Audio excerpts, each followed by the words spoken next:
This is a video about stem cells, a field of scientific research which has taken the biological world by storm in the past few years, but has also raked up quite an ethical storm. Basically, stem cells are cells that can differentiate and give rise to other tissue types in the body. There basically are two types of stem cells. Ones that are multipotent, which can give rise to a limited range of tissues only, and are isolated from adult bodies or adult humans. You also have totipotent stem cells, which are isolated from embryos, and these are more capable of giving rise to a wide range of tissues present in an organism, and due to a few undesirable ethical aspects, it is also the more controversial of the two types of stem cells.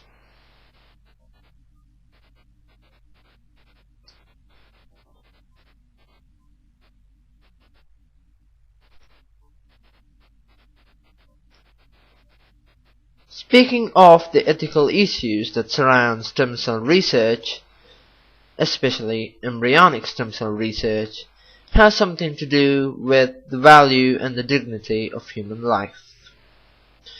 People are unwilling to consider if the life of a human who has already come into existence is worth more than a life of an embryo that would not have gone on to see life, usually.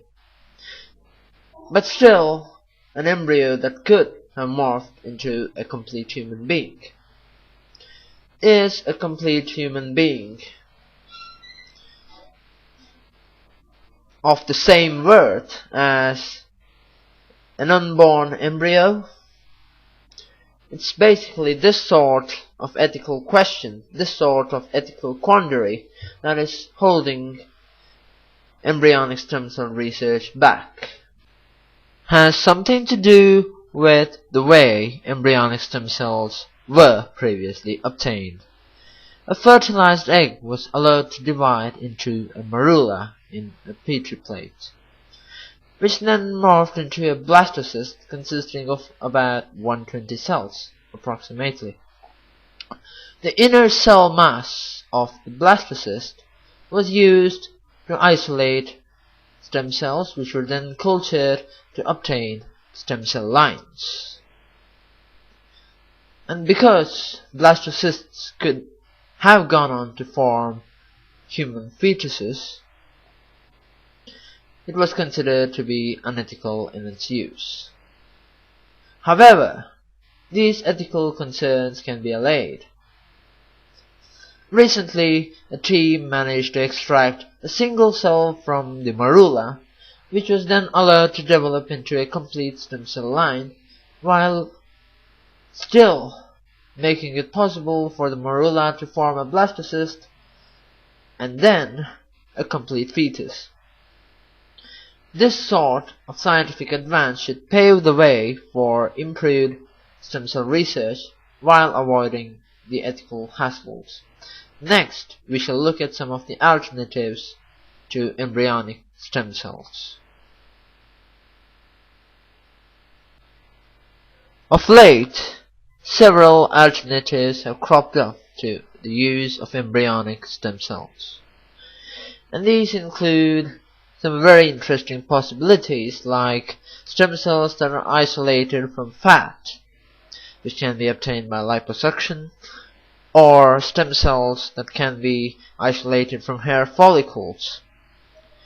Not only are there alternative sources for stem cells these days, but also wholly different approaches that can make other cells behave like stem cells. I am going to describe how two teams were able to conjure up a breakthrough that could well revolutionize the future of stem cell therapy and the future of medicine. The breakthrough achieved by James A. Thompson and Professor Yamanaka involved the reprogramming of skin cells or fibroblasts to behave exactly like embryonic stem cells by genetic engineering, which involved the use of a virus which unfortunately has been shown to be linked with the induction and the promotion of some kinds of cancer. However, using different methods in genetic engineering, it should be possible to establish a workaround to problems associated with this technique. Once stem cells can be isolated cheaply, efficiently, and without casting an ethical cloud or a shadow, it should be possible to use stem cells in medicine. So, why are stem cells so promising? Why is the field so exciting? The answer seems to be in the ability of stem cells to give rise to tissues and organs that can be used for therapeutic replacement. Basically, when the body is ravaged by disease or by infection,